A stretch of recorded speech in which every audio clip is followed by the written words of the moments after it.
WrestleMania 6 isn't one of the greatest WrestleManias of all time, but that's okay. That in no way diminishes its historical significance or its importance to the WWF as a company at that time. What WrestleMania 6 is to me is the embodiment of how a show should feel big, how it should feel important, how you have memorable feuds and memorable moments and memorable performers at a memorable show. When I look at WrestleMania 6, this card was littered with all of that type of stuff. Some memorable feuds and rivalries, some memorable moments, and a big time featured attraction match that sent everybody home happy. This show feels like a WrestleMania, even to this day when you go back and watch it. It feels big league, like Super Bowl type of big feeling for a WWF or a WWE. It feels like a WrestleMania should feel, which is something you can't say about every single WrestleMania. And just because a WrestleMania is in a big venue, does that necessarily at all make it feel like your Super Bowl of sports entertainment? Well, WrestleMania 6, it did to me. I'm not going to talk about every match on this card, but there are enough different things for me to talk about that I feel are important and significant. I'll start off with the tag team championship match of Demolition going against the Colossal Connection of Andre the Giant and Haku.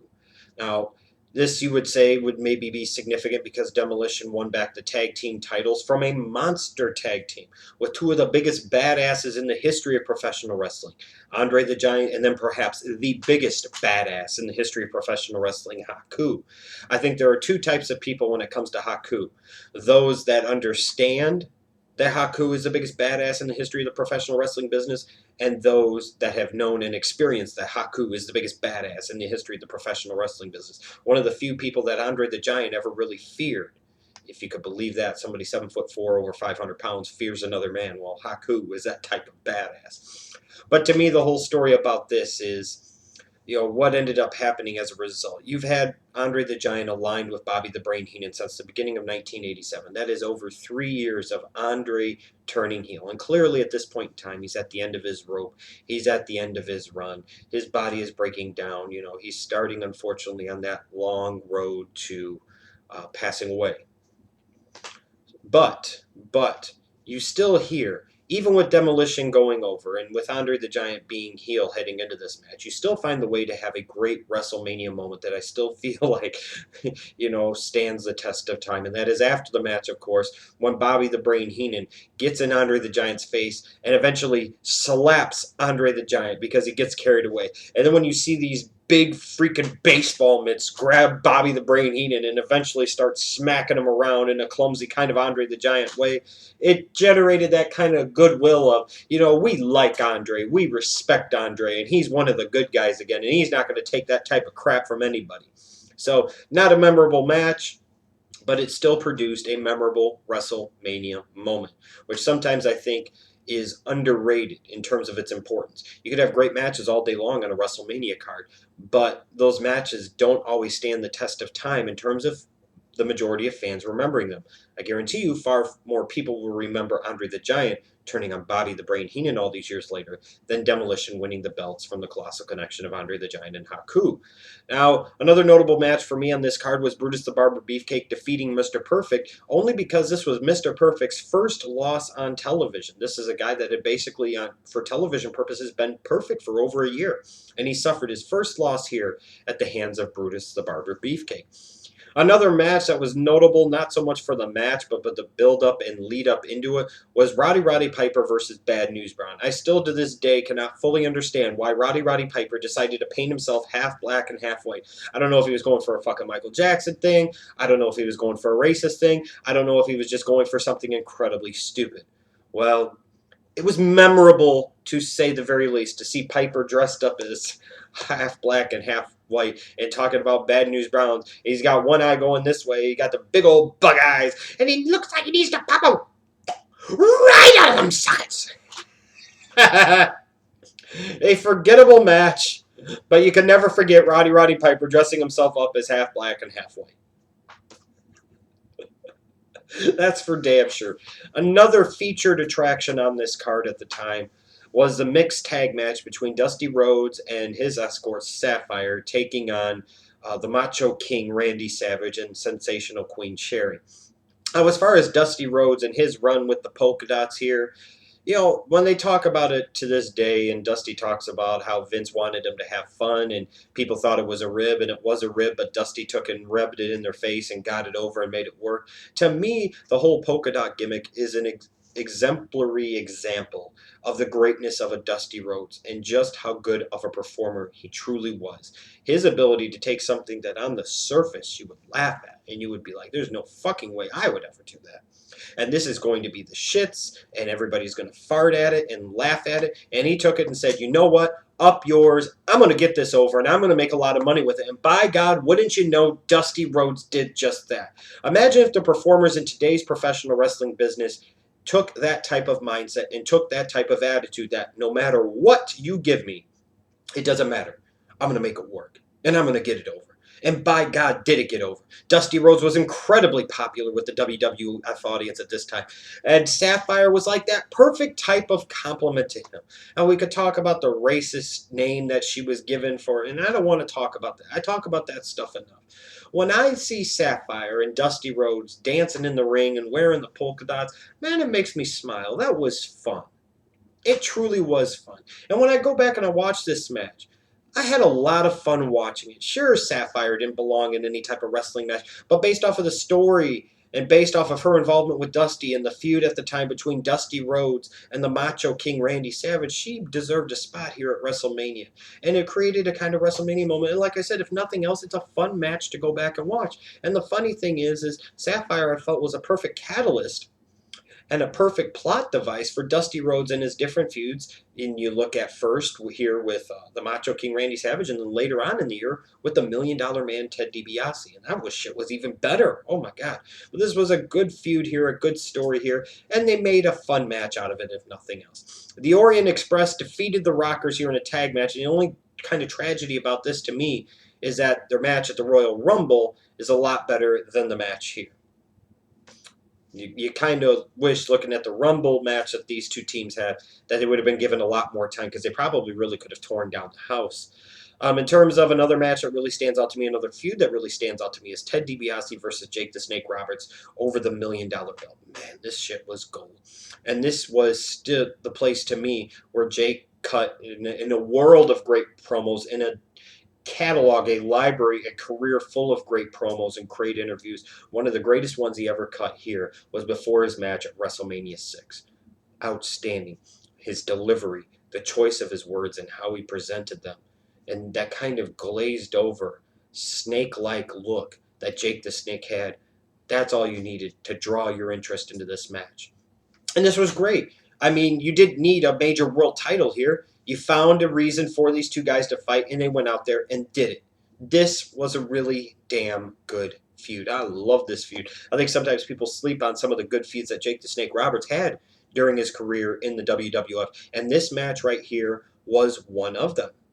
No question about it. But ultimately, let's not kid ourselves here. There are other matches I could talk about here, other performances, other moments I could talk about here. But this show is truly a one-match show. And that is not necessarily a bad thing. Because when you have this type of main event, it really doesn't matter what else you have. Everything else is just window dressing. Everything else is just gravy until you get to that main event. And I cannot emphasize, for those of you that are a little bit younger that didn't live during this time, I cannot emphasize enough just how big of a deal this truly was. To take your hot as shit babyface IC champion in the Ultimate Warrior and have him wrestle your hot as shit still babyface WWF champion and Hulk Hogan and have them main event WrestleMania 6 at the Toronto Skydome. This was just something that you didn't see happen that much in the business at that time. You just didn't see two monster baby faces go at it over the world title in your biggest show of the year. You just didn't see that, period, in general. It was usually babyface versus heel, heel versus babyface. It wasn't babyface versus even bigger babyface at the biggest show of the year. This is awesome. This is truly unique. And the whole setup to this, starting at the Royal Rumble, it just planted that seed. And Hogan laying down the challenge, and then Tunney saying that both belts are going to be on the line. This, to this day, to me, is one of those matches in WrestleMania history that defines what a WrestleMania main event should be like, what it should feel like. You take that once in a lifetime match with two larger than life personalities, and you build this guy up here, and you've got this guy here, and then you've got this guy here, and then you bring them together for one time at WrestleMania 6. This, ladies and gentlemen, is what a main event is supposed to feel like. This is what a main event of a WrestleMania should be like and should feel like. And the funny thing is, for everything people can say about Hogan and his ring work and Warrior and his ring work, this is one of the better WrestleMania main event matches that you will ever see. I promise you that. And one of the best big man versus big man, physique versus physique matches that I have ever seen to this day. It told a wonderful and tremendous story. Obviously, Warrior knew a little bit more of what to do than people give him credit for. And obviously, he really listened to Hogan. Because, man, to this day, 24 years later, this match still works to me. And it's not just because I grew up with this. And it's not just because I understand the history, because I lived that history. It is because this match still, to me, stands the test of time as something that feels like what a WrestleMania main event should feel like. And I cannot emphasize this enough either. The fact that at this time, there was a lot of dispute and there was a lot of question whether the most popular babyface and most popular star in the WWF was Hulk Hogan or the Ultimate Warrior. There's a lot of dispute about that at that time. Because for everything that WWE did for many years with their propaganda and their anti-Warrior campaign, which I understand, they tried to sit there and diminish Warrior and diminish his accomplishments and diminish what he meant to the company. That is an attempt to fraudulently rewrite history. I was a kid during that time. And there are plenty of other people that will watch this review that were also, like me, kids at that time. And they know damn good and well that there was a 2 to 3 year period of time, a window, where Warrior was every bit to you what Hogan was, if not more than what Hogan was. There was a period of time where Warrior was beyond question the hottest guy in the WWF, bar none, Hogan included. So to have Warrior beat Hogan here, the guy had carried the company for the better part of the entire decade of the 1980s. When you talk about that passing of the torch, that symbolic moment, it's just like Andre losing to Hogan at WrestleMania 3. 3 years later, here's Hogan passing the torch, so to speak, until he comes back for making his movies, if you will. He passes the torch to Warrior.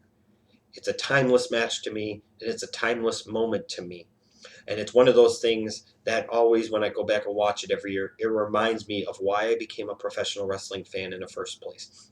It reminds me of what the WWE is capable of and what they can accomplish. And it reminds me of that time where Vince, was always focused on making sure as much as possible that his main event of his biggest show of the year, by God, felt like a main event at the biggest show of the year. Like I said, a truly awesome match, a truly awesome moment.